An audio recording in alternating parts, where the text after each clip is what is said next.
This is AV SuperFriends Off the Rails, an almost regularly scheduled open discussion on audio and video in higher education. We'll sound off about our most brilliant ideas, our dumbest mistakes, and everything in between. And because this conversation will almost certainly go off the rails at some point, we'll end up covering just about everything else.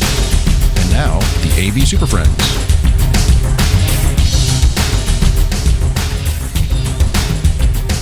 For April 22nd, 2022, it's the AV SuperFriends Off the Rails. Welcome back, everybody. Time for another Friday afternoon podcast adventure. We're back on Friday. I was going to realize it's been almost a month since we recorded one of these due to weird travel schedules and oddball stuff going on, and we're cramming all the stuff in at the end of the month to qualify for our 2 shows in April. We have to qualify. If we don't do enough shows, we don't qualify to do shows. We don't do enough shows, the internet takes you off the internet. Mm-hmm. You get a phone call from the internet, and they say... And you don't want one of those. You do not want that call. Weird. Actually, there's every time I post stuff, they just keep it on there forever and ever and ever. They just ignore mine. So there's an interesting metric on the number of podcasts that have the number of podcasts listed versus actively published, and it's a very small amount. It's like 20% or something like that routinely, regularly publish. Versus ones that just exist out there as RSS feeds that are just kind of dead to the world. So isn't like 10 episodes is the magic number. You have to get past 10 episodes before you're like really doing it at some level. I know that's like, I don't know. This is episode number 39 of Off the Rails, and we've got feels like 100. I'll tell you. Well, because there's a lot of listeners saying the same thing, going, "Oh my God!" It makes it difficult. So this is 39 of Off the Rails, and we have 20 on topics. So you do the math. I think that's 59. I'll trust you. Anyway, my name is Chris Dector. I'm joined today by Jamie, Mark, and Justin. Yo. And on today's show, Justin's allergies, let me tell you, starring Justin sneezing and sniffling. I was fine until I joined this call. I don't know what happened. On today's show, we're going to talk about AV in performance spaces versus classroom spaces. And we're going to talk about some workarounds for ordering our AV gear and how we kind of push the limits on that. But first, and for the first time in a long time, actual AV-related AV news. Wow. Sort of. Well, this comes from, let me really rephrase, learning spaces news, but specifically about spaces, and I think that's important. So this is from EDUCAUSE, and this is their quick poll where they basically reached out to everybody and said, hey, we got a big poll going here. What are you guys doing are you changing spaces? Are you reimagining them? Are you doing something different? Are you transforming your learning spaces? And surprisingly, a lot of people said, yeah. Have you not been paying attention? It's been happening. Though I think what a lot of people are talking about in relation to this information is the focus is on smaller spaces, not necessarily the large spaces, smaller and informal. Actually, seems to be most of the interest, as opposed to we're spending all our money on lecture halls, because what we're finding is, honestly, I don't need a 200-seat room to teach 200 students these days. Nope. So, Mark, I know you were reading through this article. I've read through it. Yeah, it's actually really good. There's some good data in here around kind of what are some of the challenges, and there's a lot of agreement out there about kind of what are we looking for and what keeps us up at night. And funding is obviously trying to find a way to pay for all these technologies, but there's also this thread of faculty in there and making sure they're supported and they can do this.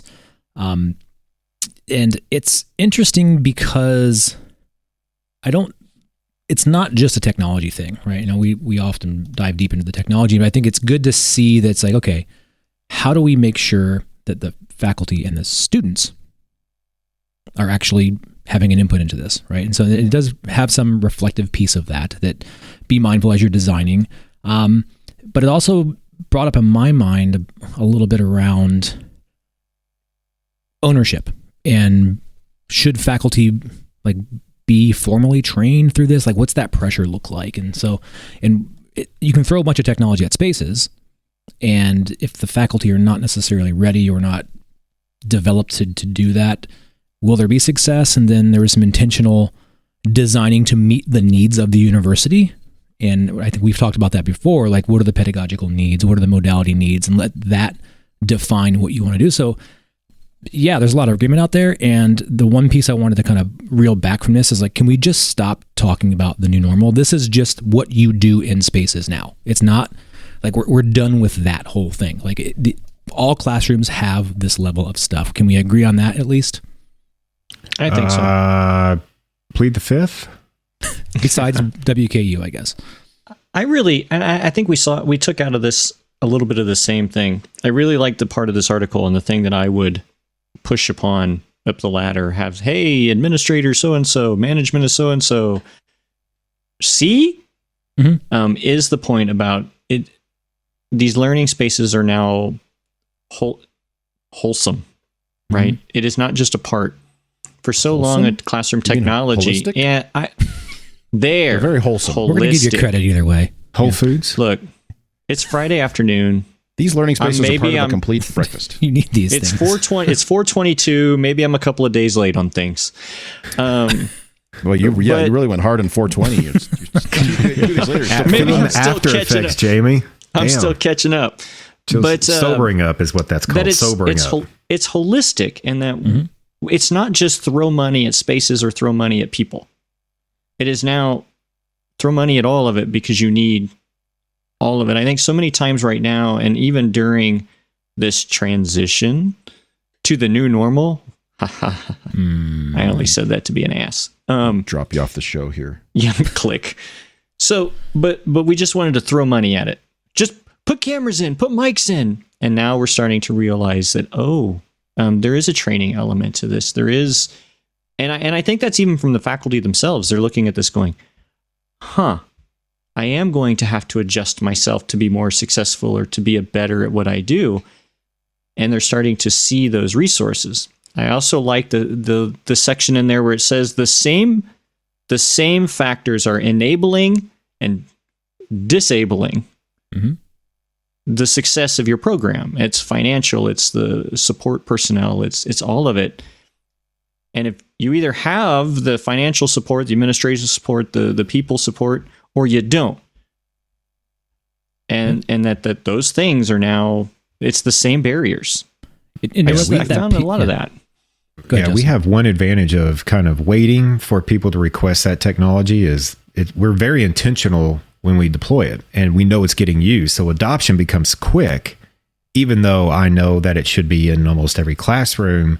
That's just not the case at Western. If we tried to push that, I feel like it would have a negative connotation to it. Look what they're trying to jam down our throats. Look at all this extra money they spent. We're not even using this technology. So there's a little bit of a benefit the way we handle things and being reactive to it. So there's a bit like if you read between the lines of this report, there's kind of this intentionality about, right tool, right solution for the right piece. And that is probably a little bit discomforting to many of the registrar who are looking for like ubiquitous approaches for a lot. And like this acknowledges everything everywhere, so I don't have to think. Right. And we're past butts and seats, right? We have to be past that, and that because we can't afford to treat every single space exactly the same. It's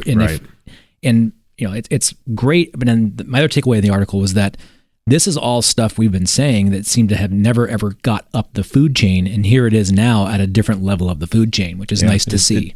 I was going to say, it's interesting. A couple of points I want to make. One, they mentioned infrastructure 3 times, though one is in a comment. But so at least twice that word comes out, which is critical.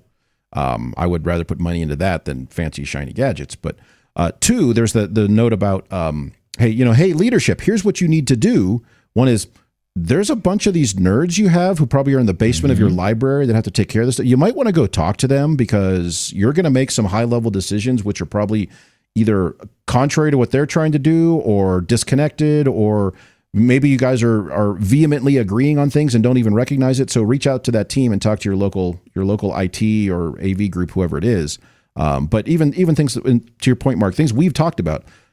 One that says there is provide leadership for learning spaces, especially if strategic vision is lacking. And we've talked about that when we at a presentation at the HETMA conference, as far as when when creating learning spaces, any aspect of that, you should build towards your strategic vision. And if you don't have a mission statement or a vision statement, go write one. So at least you have a common thing to point back to, even at a very high level, of what you're doing and why you're doing it. So I also do want to agree with you guys that yes, the phrasing of, hey, make sure you're planning for the new normal is, no, there is no new normal. We're just there. The new normal talk was 2 years ago. If you haven't figured it out by now, you're doing it wrong. So get with the times. You're still adjusting. You're still doing it. They're still trying to adjust to the new normal. If you're still waiting for the data, apparently you cannot recognize the data. And so I had a conversation with someone the other day about the and we've discussed it many times, the phrases hybrid and high flex, and then distance learning and distance ed and remote learning, and these terms all mean basically the same thing to different people in different ways, and so it's all kind of part of that. And the conclusion of like, look, there is no hybrid capability to classrooms. It's just a classroom. Mm-hmm. It just has that. And if you're now prerequisite for success with that, then you missed the boat. So I did like the piece. There was like acknowledgement that there's best practices in classroom design. Yeah. Wow, shocker. Yeah, there is. And so, newsflash. Do you guys know about any of them? I'm curious what they are. I'm gonna write some down. I just heard that they are. I don't know any of them. So yeah, find the article, give it a read. It's worth the couple minutes you'll put into it, and share it with your administrators if they haven't seen it. Link will be in the description. So yes, and like Mark said, I think this one is worthy of sharing to that middle management level and say, see, I told you so. And then they ask you, so what are you going to do this year? You send them this thing. We're doing this. No, you say we did that 2 years ago. We did it, yeah, and then this is why we did it. And so, yeah. Rooms are ready. Reinvest in people. There you go.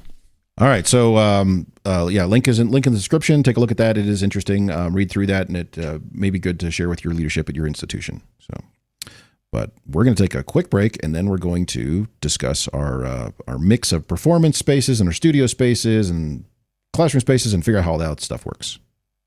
There's a great new digital magazine from Higher Ed AV Media found at higheredav.com, and we do a special monthly show where we actually stay on topic.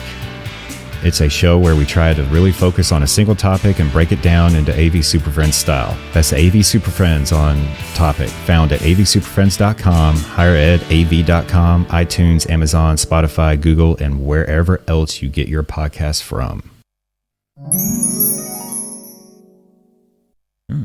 All right, so our first full topic today is on, I guess we titled this as performance spaces versus learning spaces, and that may not be entirely accurate, but the question of, do we handle AV differently? I don't know about you guys. I think we're all starting to get a little more involved in the non-academic side of things, the non-teaching spaces. Do we handle AV in those spaces differently? Because they are different use spaces, and they have different use cases. But I think we're starting to see things cross over a lot. We're starting to see similar capabilities happen in our performance halls, in our concert venues, in our studio spaces, as we are in a traditional standard 40-person classroom. And so, Jamie, you were just talking during the break about people asking in these large spaces, how do I, do simple things like voice lift, but for students in random locations? So what are we seeing for that in some of these larger spaces, these ones that are more difficult to do, a Zoom classroom thing, or what about in the performance side of things? Wait a minute. Before we go down this road. Too late. No, already done. I'm going to back up a pinch, because there's two pieces of this, and I've made my notes. There's notes, Chris. I never get to say that. You never have notes. So I don't read your notes. Justin writes a novel. Because I write a bunch of shit because I forget a bunch of stuff all the time. And Justin, why do you have sides. two sets of notes in here? What is this? Because it's two topics, and I wanted to make sure I didn't put it under somebody else's name, so I created a double me. So don't worry about it. It fits my logic, man. It's cool. Right. Giving away all the TV secrets here. Okay, so anyway. Behind the scenes. Yeah, Mark set us straight on this then. Yeah, so there's two pieces of this story, and I want to set the stage here a little bit, because there's one where it's like the stuff.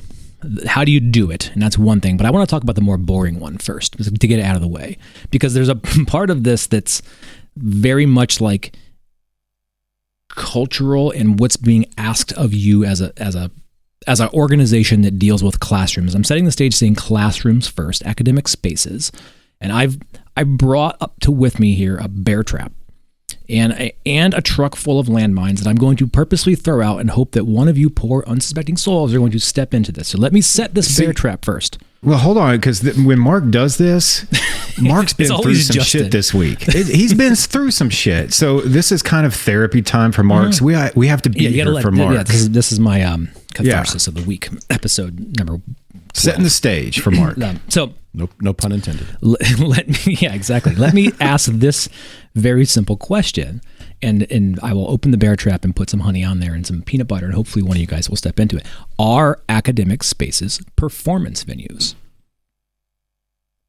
They can be. I'm gonna need clarification. I just yes or no. Like, are they actually performance venues? Like, do we recognize them as such?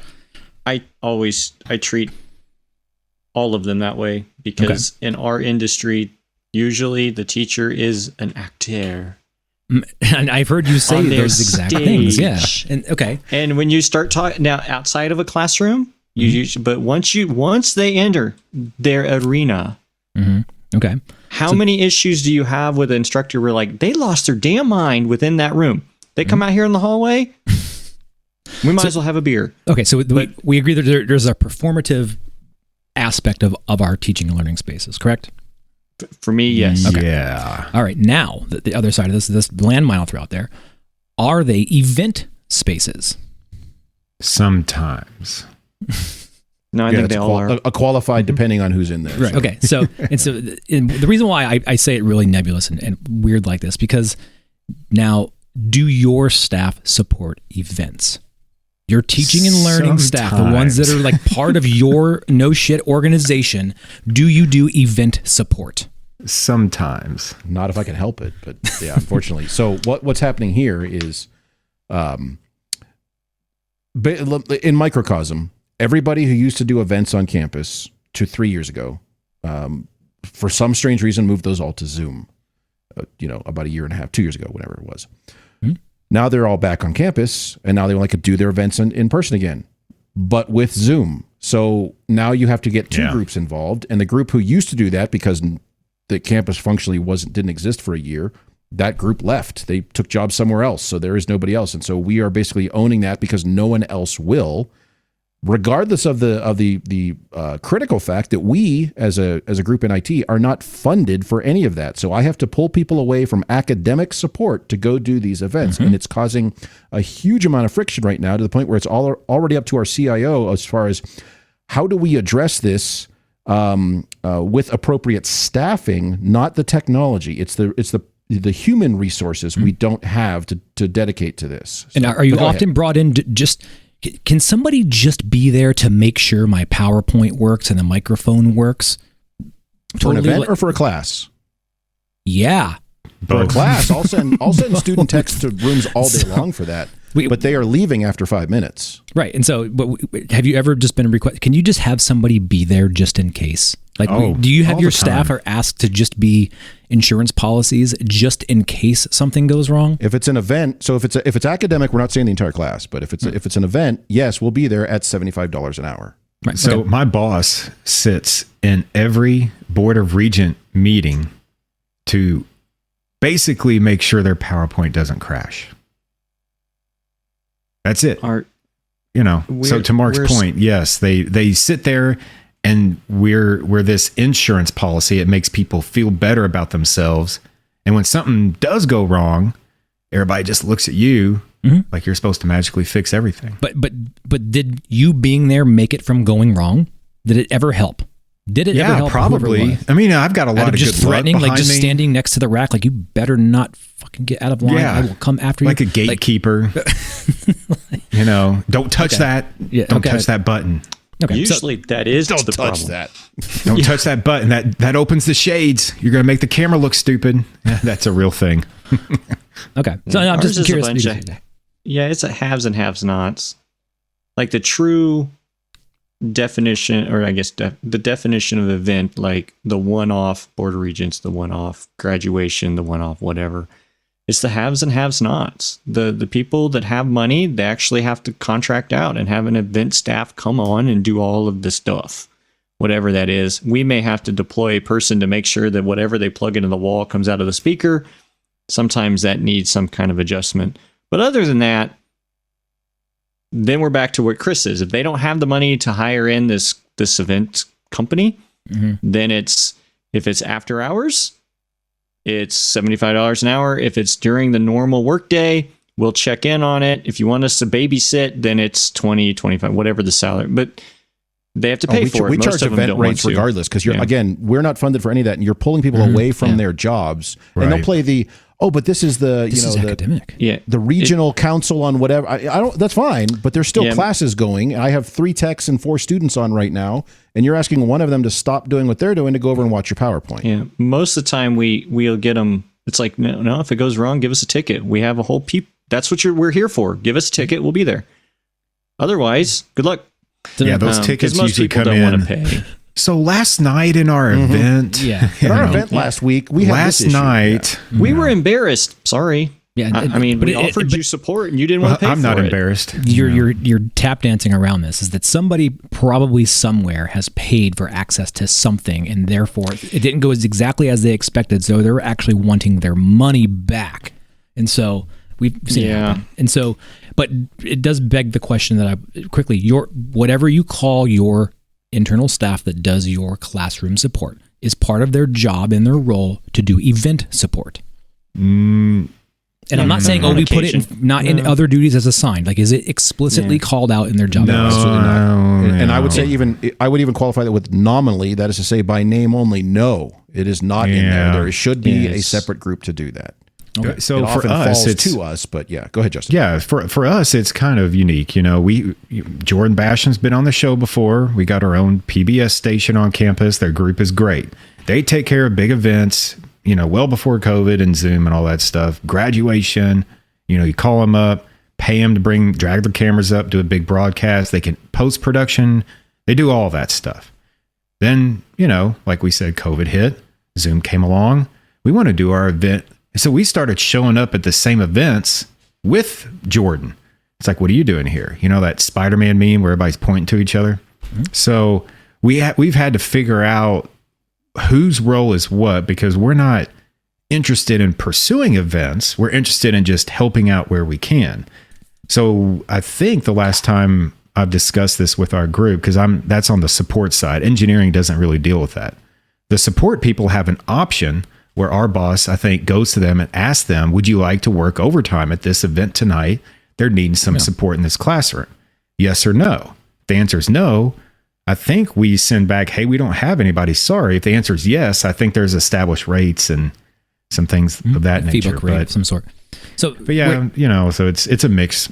So as I transition to the latter part of this conversation, this other piece, but there is a distinction that you just brought up, Justin, is that there is a difference between media production support and event support. And often our media production personnel, because they are there doing some type of gathering of media, they become the de facto, can you help me with all of this other AV needs because my PowerPoint doesn't come down correctly from the cloud or my Keynote's not working. And that gets under their skin real fast because that's not why they're there. And so I guess the moral of this part of the conversation is everybody listening that has the same problem, you're not alone. And you are probably asked to do events and support them in your teaching and learning spaces, and it causes friction. But then I also want to talk about the tools. Let's get into the actual sexy part. Well, let me transition on that immediately. Yeah. What about events in your teaching spaces where they are now asking for something different than the stuff that's already there? For example, I'll give an example. This has happened twice in the last month. There's a big lecture hall on campus that is fully built out for lecturing and halling, which hence the term of lecture hall. And they keep wanting to have events and say things like, but we're going to have a panel of people at the front, so we need 5 extra microphones. I got that. Yeah, that happens all the time. The irony being this room, people have gotten so used to the ceiling array microphones, they don't realize there are still traditional lavalier and stick mics in that room. There are 3 dedicated mics for that. There are microphones around. So there's, all that stuff is there, and it's basically us saying, you already have that. Do you need more than 3 of those? And like, well, we have. We're going to do a panel, Chris. Well, that's the thing. It's just a panel. They need more. And it's like, well, you're kind of taking stuff that already exists that would cost us nothing and cost you nothing and take us 0 time to make it work. And you're asking us to make changes to a system for your 1-hour event. Mm-hmm. So we've been burnt by this over the years. And so we provide a XLR input and an output on every large auditorium. And when somebody asks us, anyone who's not doing it, please use this idea. This is a fantastic idea. Yes. And when somebody asks us, hey, can we add microphones to it? We're like, yes, you absolutely can. By the way, good luck and call the electronics shop. They have all kinds of trash microphones and cabling and portable speaker systems. They'll be glad to set up for you. You can plug it into our system and off you go. Most of the time, what happens is they call maintenance. ask for those microphones, maintenance shows up with the whole speaker rig, and that's what they're using for the event, even though the big, nice speakers in the room are perfect for the room. We walk in, we're like, what the hell are you all doing? Well, you said to call them for microphones. Because their policy is a DJ booth. They're not going to give you 3 microphones that you can run on your own. That qualifies as you need to have a technician assisted setup for an event. And so now it gets weird, right? In these spaces that you're talking about, like I already know which ones are used the most in these ways. And I have already set that up. Right? So there's already 3 or 4 extra XLRs on the front. Expandability. And an auto mixer set up where really it is just I don't even have to go there to hot this thing up. It's there. It's the eye is there. Do you not build some of that? Because you know which spaces. It's the one-off odd ducks where they're using some basement closet for their event for some odd unforeseen reason. But a lot of these rooms you already know. Did you already outfit them with maybe not less than adequate, but adequate? There's stuff? Adequate, and then there's like the needs as it was designed, which is like usually spoken word presentation style stuff, right? Fill in that blank there. But then you all will get that call, but we're going to have a insert musical act, whatever here. Will the system do that too? Right? And sure. There's nothing keeping a band from playing in there, but however, like typically somebody makes decisions about band levels and somebody's actively involved with that. The room's not going to be intelligent enough to do that on its own. Yeah. And okay. So in that kind of like hotel conference ballroom kind of BS, it's no bring your own. Well, but Jamie, I mean, you do raise a good point, and it does happen. And we even did this when I was at UMKC in Block in the new building there. There was event IO on the front of the rack right there, but often they would still request even more beyond that, which precipitated a whole bunch of conversations about how to best make that work, sort of thing, as a true event space. That you almost need like a back of house and someone to live mix that, depending on how they're doing it.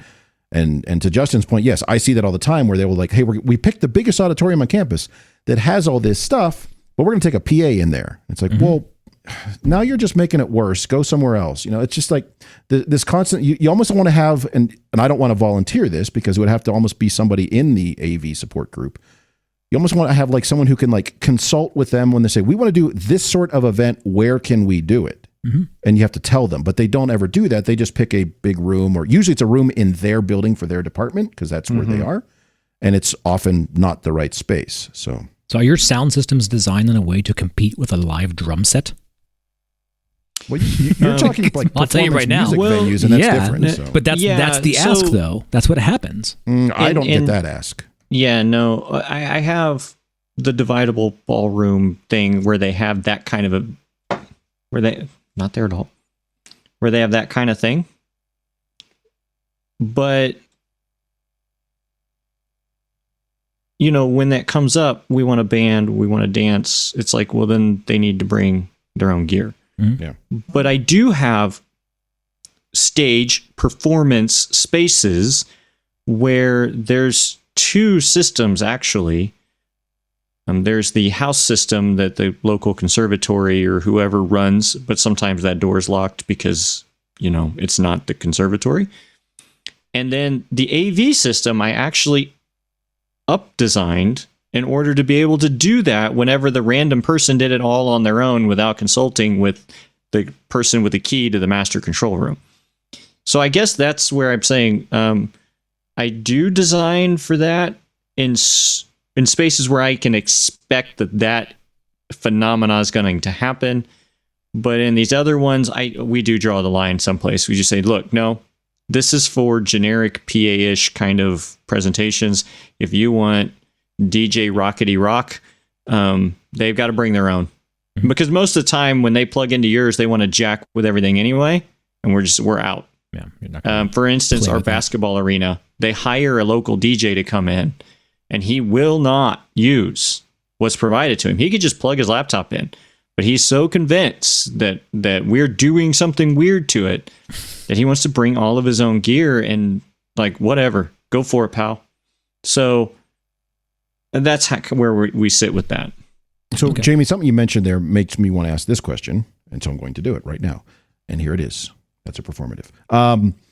How many of your more performance-focused venues, how many, because they get used so often for other sorts of events? I mean, this is, it's our concert hall or it's our theater, but it gets used for other things. You said nuts with that, and you've installed functionally like a junior AV presentation system, which is much more classroomish, that has the same type of capability you would have in a kind of a teaching space, but you're now in a performance space, to the point where there are functionally two, or sometimes they're integrated, sometimes they're not, and usually when they are, it's not well. But they there are functionally two systems in the room depending on who's using it and how they are using it. Yes, because I'm increasingly seeing that happen. I have two of them. One of them, it started out as a yours and mine, and then it quickly found out it was for our performance people, and they quickly found out that what we were providing them was more than equal, if not better, than what they already had. So what they just wanted was a feed from their front of house board to go to our amplification system. Great, let's do it. So it became a merge together.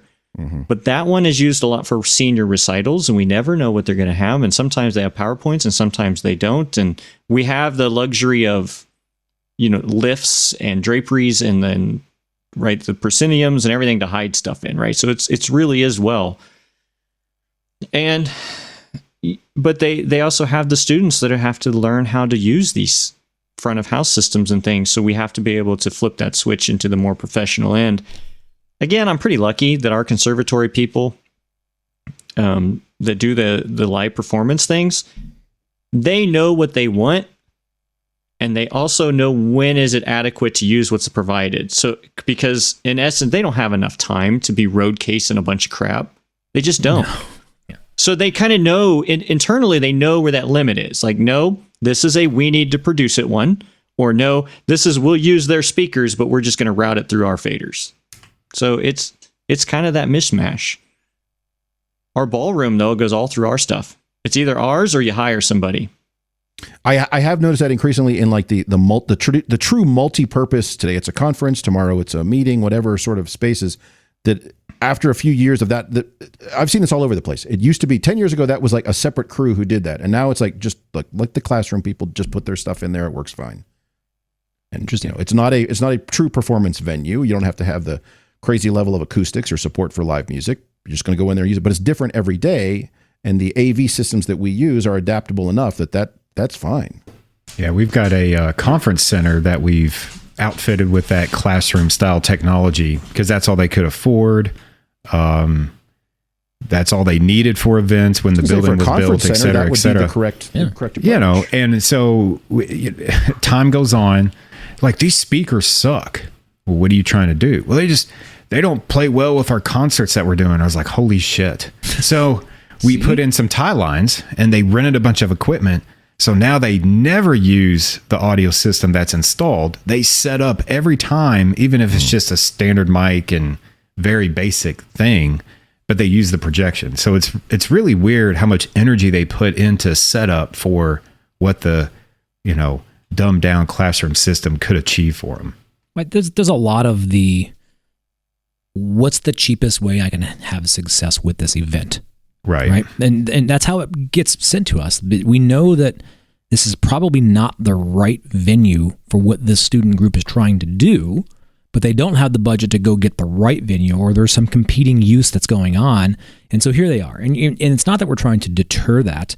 It's just that you have to kind of manage those expectations. Like, no, you're not going to have DJ, Sir, whoever in here in a classroom system making it dance ready loud on this. It's just not going to do that. You're going to have to support that some other way. And that's going to come at a cost, right? And so you're like, I hate to disappoint you, but you have to pay for that. That's a service we do not have. And the rooms are just not at that level. That's not what we deem as the performance need of the venue. So I had in our dividable conference area, we had the request of, we want to be able to bring in DJ-ish kind of things, and they just plug into the wall and dance out. And so they bought and stacked 2 18-inch sub cabinets in the corner of the room. And they're these big, the 4x4 ceiling tiles, but they're not the rigid ones. They're the soft fiberglass back. No. We lit them up and all the can lights fell out of the ceiling. They all dropped down and were hanging by their flex conduit and their retention line. I'm like, see? We said that this wasn't a good idea.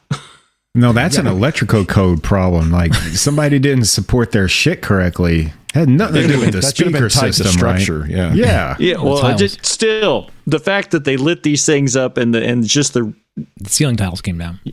It wasn't rigid enough, so and you're the saying vibrations. It was such a successful event, it brought the house down.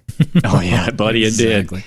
And they were ticked when we had to get out ladders and start putting those up. It's one of those 20-foot ceiling things.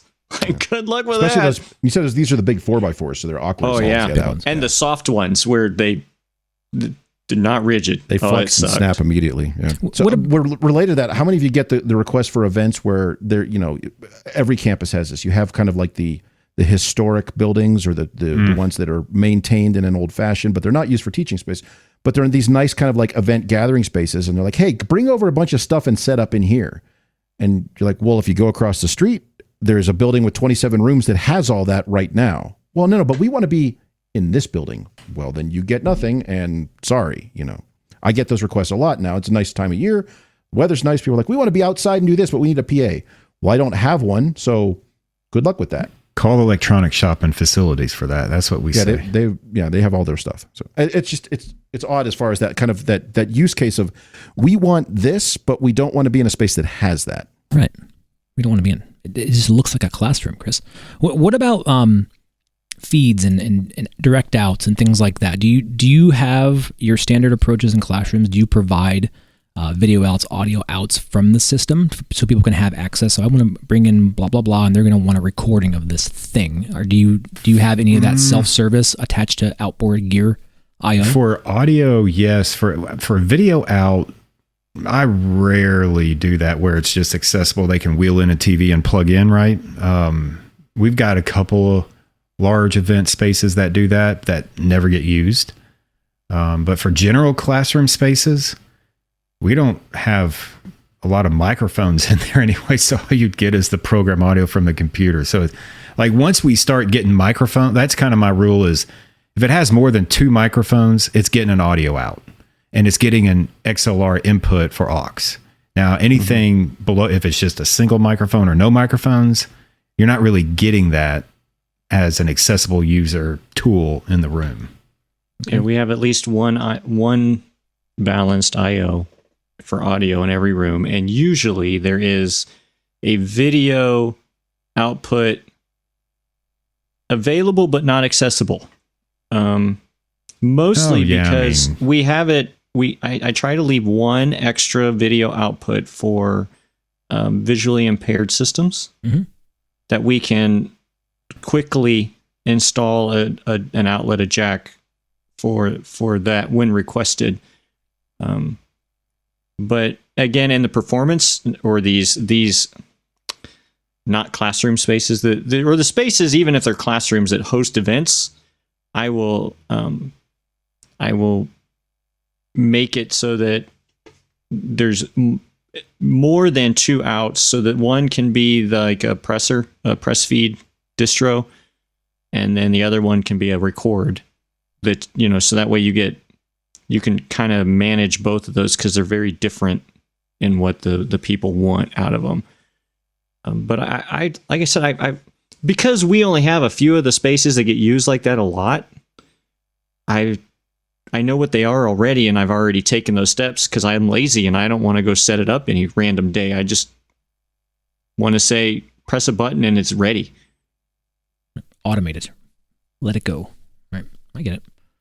So do you find yourself having to deal with a lot of these requests, or do you have a group on campus that does events and sometimes every once in a while one will sneak through on you? I have others on campus who will schedule events and not tell us, but If they want somebody there or involved with the technology, it's my team right now. Yeah, if there's a special request or something that they don't quite, most of our spaces have been this way for a while, so they kind of know what they're dealing with. And if it sounds a little scary, then they'll call us. And most of the time I say, yeah, just plug it in. Or every now and then, you know what, I'll meet you there. Let's make sure it does what you want it to do so that we don't have to babysit it. But we don't have a lot of direct contact with the events people because they just kind of now know that there's their go-to rooms, what they are capable and what they're not. And they've been pretty good about squashing any huge ideas. Like, no, you've now reached that threshold. You're going to have to hire the company. So we have a couple distributed campus satellite locations that part of their actual business model now is they have to cost recovery. And part of that is literally we want to rent these classrooms out to everybody to try to make some money on it. Yeah. And so it is slippery. So we have a situation but of course, none where of that comes back to you who paid for it. No. Right. So we have situations where they rent out classrooms and it's in the middle of summer and it's for kids camps where they teach like honor roll kids and all that stuff. And that's not very well scheduled. It's not in Astra. It's hard to get information about where these people are. So it interrupts installation time. So the university's getting money for that. But the AV support staff, if we get a ticket in the middle of the summer to go work on that, we treat it like a class and we're not getting that extra revenue back. I don't know where that revenue goes to, but it's not us, and it's definitely not me personally. I don't know team, but yeah, thanks for thinking of theft. Yeah. not me. I have one question for the group here related to this. What about in the spaces where you've had to put in, in recent years, you've had to put in some hybrid-ish, remote-ish sort of capability in one of these spaces? Because either initially maybe through social distancing, they said because of reduced capacity, we need to use these larger spaces. Or maybe just those departments have now recognized that they want that capability in these rooms. So you're adding that to what would be a traditional performance venue or concert hall or something like that. How many of you have run into issues? I can certainly share one of mine, which is somewhat amusing, with the mix and the fit and finish of your presentation classroom AV gear going into a performance venue, causing potential issues there. I'm just curious, has anyone run into that? Large scale venues, I'll tell you right now, we did not do student microphones. Period. Full stop. Didn't happen. So we were really aware you just get one instructor mic. And we've had problems with events where it's hey, we can't hear this. And it's you're not going to. It's not a good venue for that. Yeah, put a mic down at the front and have them come up front. That's how we approach it. Yeah, we have our large auditoriums have 4, 5, 6 microphones, wireless in them. A lot of batteries to keep up with, and we actually, when we did the big upgrade, we didn't even ask. We threw the camera in the back of the room, and every microphone goes to Zoom. Let that ride, and then the request came up, hey, we're wanting to use Zoom in here. Is that possible? Yeah, it is. But how do we hear the students? They walk, and then they talk into a microphone that's standing on a stand up here. Yeah. So, yeah. Not me. Nope. I jumped into the deep ocean. I swam to the bottom of the crevice, and me and the Kraken. We're having a beer. Did you find treasure? Yeah, something. You keep digging in your crevice to find your treasure. Yeah, despite all of our warnings that putting student capture ceiling microphones in 100+ seat rooms or 400 seat rooms was a poor idea because it's not manageable to any reasonable expectation. This is that sometimes you just run into that edict that you just are not going to win, so just cave. And we did it. And there's been a little bit of I told you so's. I was wondering, because you play that I told you so card. That's in your stack, right? I play it quite a bit. And there's been a few of I told you so's, and usually the report is and we find out they just quit using them, right? They just press the ceiling mic mute button and it never gets undone. In a well-managed well-managed, like people, well-managed class or presentation, they're perfectly fine. But that's few and far between. I mean, you really need to be on your game that day. This goes back to all instructors or presentations. They're all actors of some sort. But we did that a lot. Now, I have not had much pushback on the 100 seat is a terrible idea for ceiling microphones argument anymore. Everybody's just kind of like, oh, okay, how about this 20 seater over here? That's perfect. Let's do that one. So the thing that comes, go ahead, Jamie. Sorry. Oh, I'm sorry. Yeah, but most of our like performance, like the theater spaces, if they want to include it in Zoom or something, we have to hook up things. I only have one, and it has a production level switcher, and it can be run automatically, and it can also be run with a console, and it's all connected to a computer for Zoom and Teams. And initially, it was just streaming. It was just live streaming. And it has lights and the works. And a lot of times you turn it on presentation mode and it's beautiful. It's never been used in manual mode. Nobody's ever used it in manual mode because they're just happy with the easy button. So nice. But I don't recommend 18. I don't recommend 18 to 24 ceiling microphones. I don't recommend that. So the ceiling microphone is the thing I was going to mention. So one of our departments on campus, they have these beautiful performance spaces, and they wanted to use some of the smaller ones for functionally lecture halls, but without them becoming lecture halls, really, though we're really leaning that direction. Anyway, so several of the Shure MXA 910s in black went up into the ceiling because you didn't see them.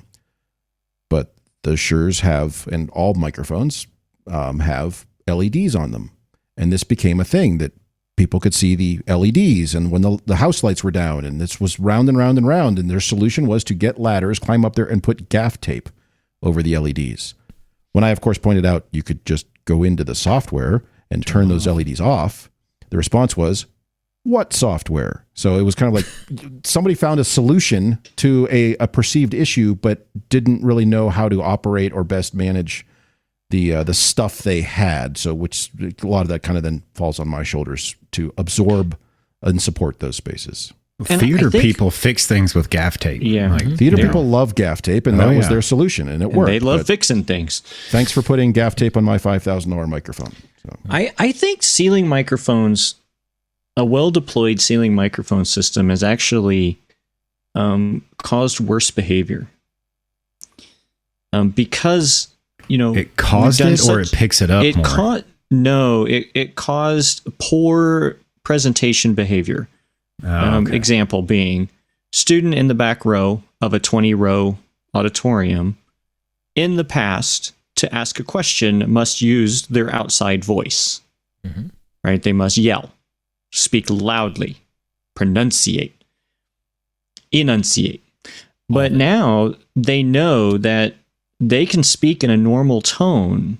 They are picked up well, and they are recorded and sent down the Zoom pipe nicely, and they don't have to put any effort in. And so what we're finding is that in reverse, instructors are finding the same thing. They are now not repeating things, and they are now not doing the standard practices of being in a large space.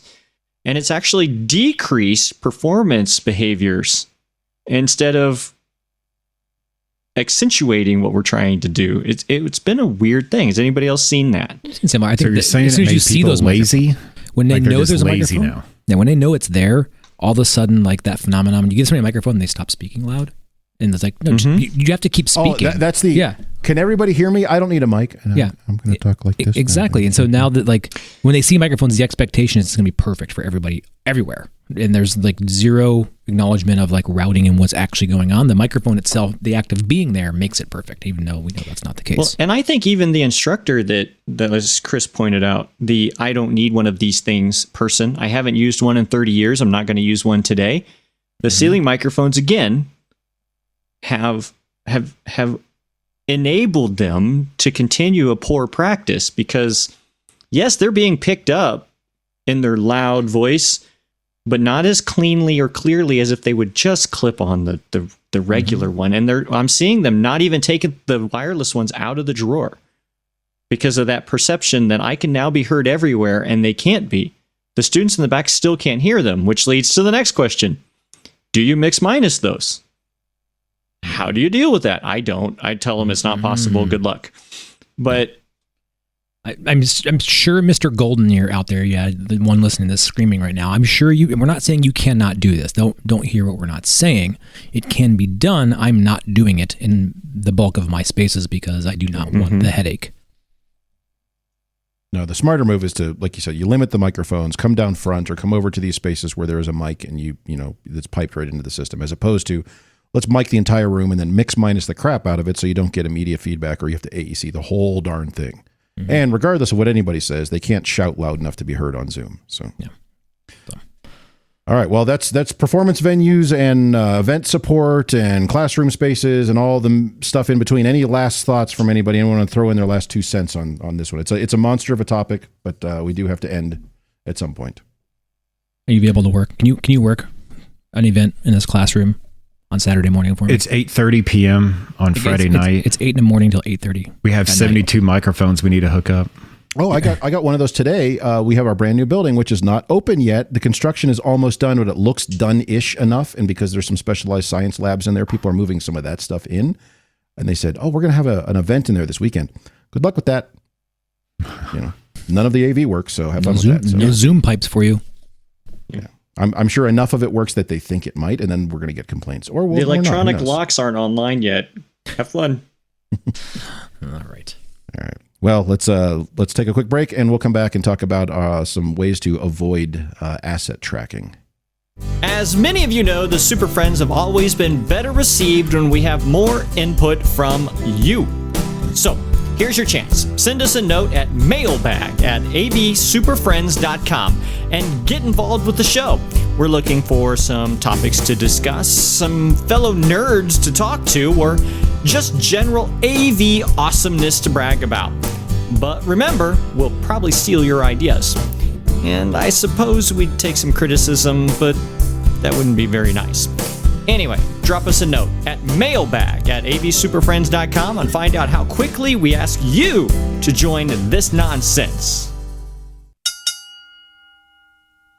All right, so for our last topic today, something we've been kind of joking about this in amongst ourselves, as far as every university has this method for tracking capital assets or large purchase assets, or however you want to phrase it, and everybody has a different threshold for that, and some of them are incredibly low to the point where now they've got to track darn near every little pencil and eraser on campus. Mice and keyboards.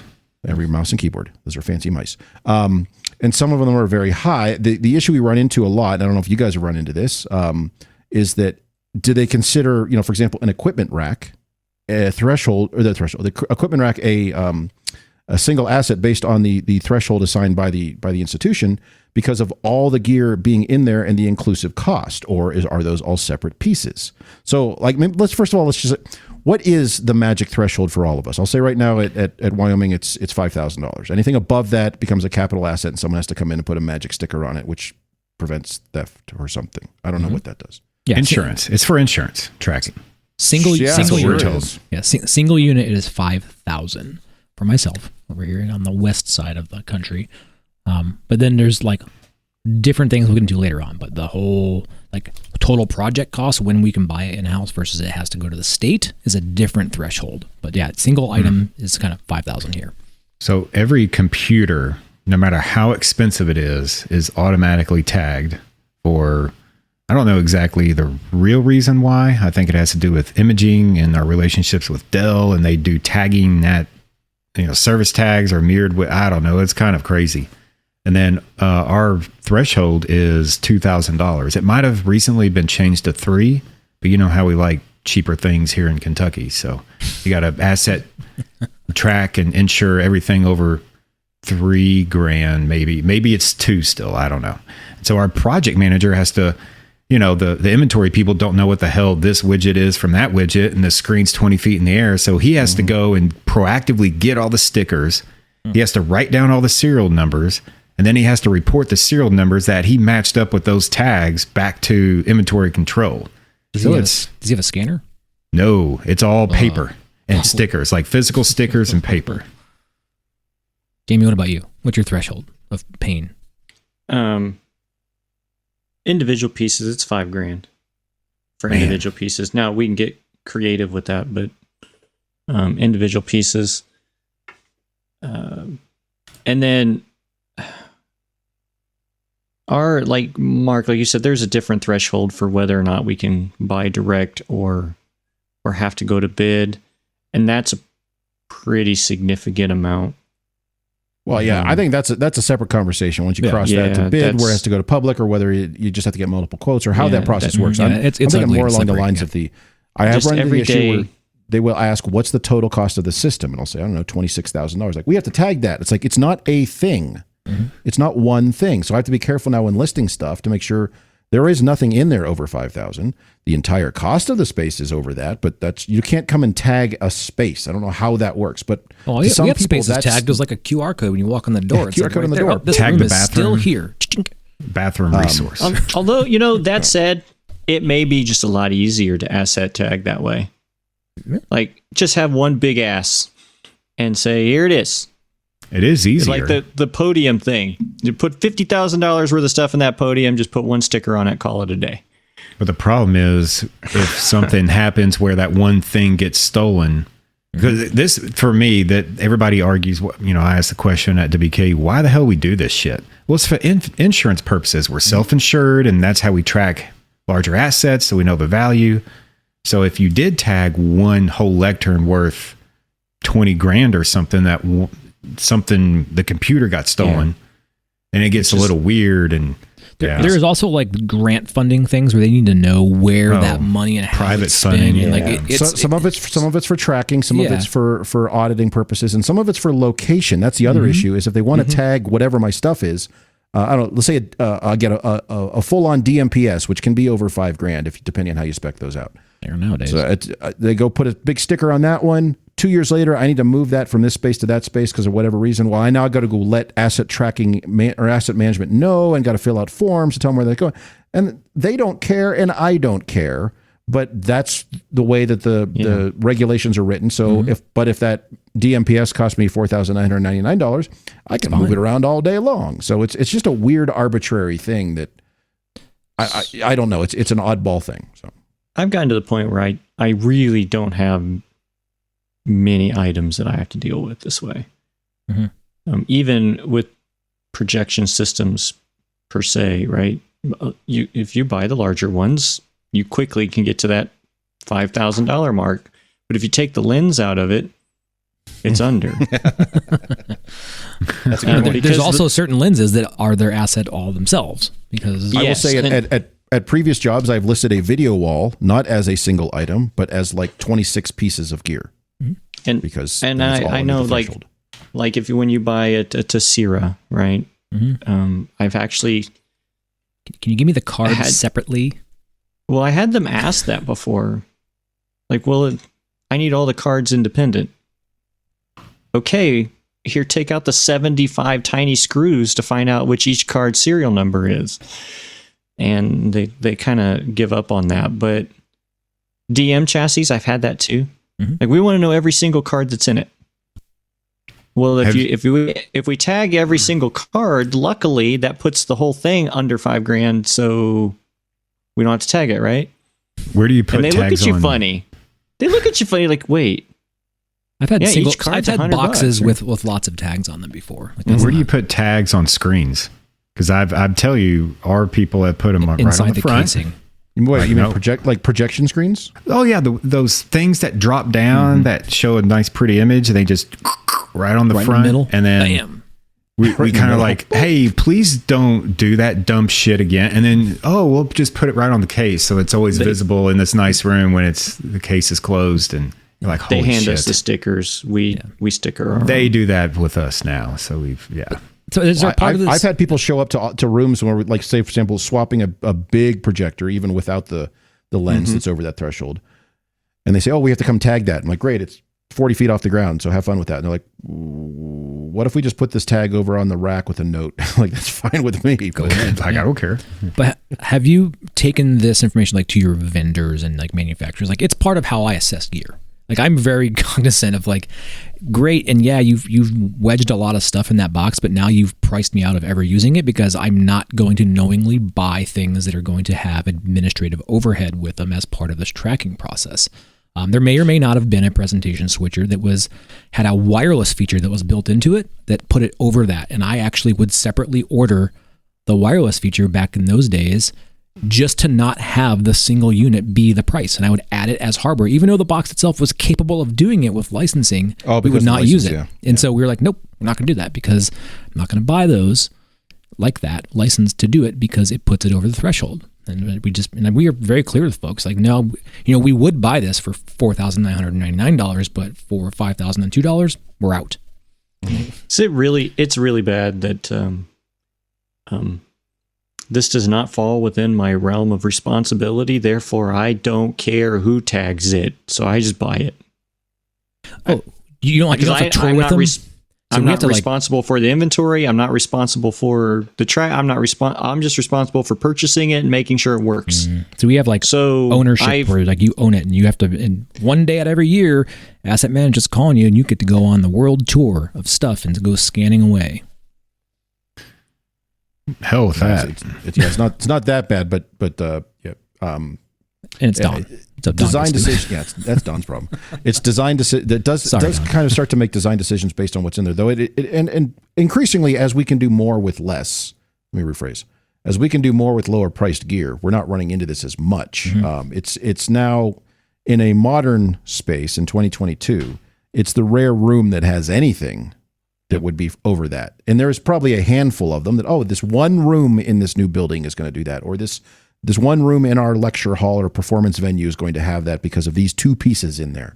Or the showcase video wall in the lobby of the new building may meet that threshold, but they'll just go stick a bunch of tags on the processor or something. It's those high-end VR goggles you're putting in all your classrooms, isn't it? All goggles these days. That's the only thing we put in spaces. Goggles on, please. Exactly. So, I was curious about that. Is that something you guys deal with? Because it does come up, and it's less than it did previously, but it's still aggravating. And I think it's a antiquated system for whatever reason. It's probably based on some regulation, and someone will arbitrarily change that number from $5,000 to $7,000 to $10,000 to $12,000 or whatever that is, and so be it. So manage it. Real quick, related to that, I did want to share a few of these that Justin and I have contributed to this list of when we run into restrictions with purchasing. I don't know if you guys have run into this in the past, but depending on where you work, there will be for example, I can't buy furniture because furniture is the responsibility of somebody in facilities to specify and buy. However, if I buy a lectern, but label it as a AV equipment rack, that they don't care about that. So it just depends on that. So for example, if I'm buying AV enabled furniture, I'll list it as an AV equipment rack. Then they don't care. Or if even Biamp does this, they label their little network switch. They label it a network. Not even network. They label it an audio expander because that avoids potentially the ire of IT to have to say that's not one of our switches. There. It's a PoE. The overlords in IT. And what do you call them? Do you have a specific thing you call them, Justin? It varies. So I use either Dante power supply or power, camera power supply or controlled traffic monitoring system, maybe. I don't know. I just made that shit up right now. I've used video distribution. Oh, yeah. I've bought a network switch for video distribution. Matrix switch for AV over IP. Oh, I was going to say the AV over IP thing does give you a lot more tool set Matrix to switch. Get out of those big boxes with big numbers now. Like you can a la carte your way to success. So and we were talking about this earlier this year that delta is almost gone. That threshold has almost been reached. Where does it make more sense to put in a 1 or 2 input encoder at each location rather than big old switch to handle all the interplay there? So. PoE monitoring system, oversized PoE injector. Are we commercial grade PoE injector? Can we keep going? Just keep rattling them off. I think we've all right. Get clever with it. It is interesting the things we have to do to kind of work around things. It's all for the I'm sure there's reasons for it, but it's all in the interest of serving the institution and providing the best systems possible. But Ether Hub Power Transducer. Are you just Googling terms now? Where are you? No, I'm not Googling. It's my fucking brain, dude. It's great. It's just making stuff up out on the fly. It's awesome. That's Benadryl at full force. My brain's been doing that for the last hour. And, based on our background music that's ramping up in the background right now, time to go. I would say we're done, and we will catch everybody next time. See you guys.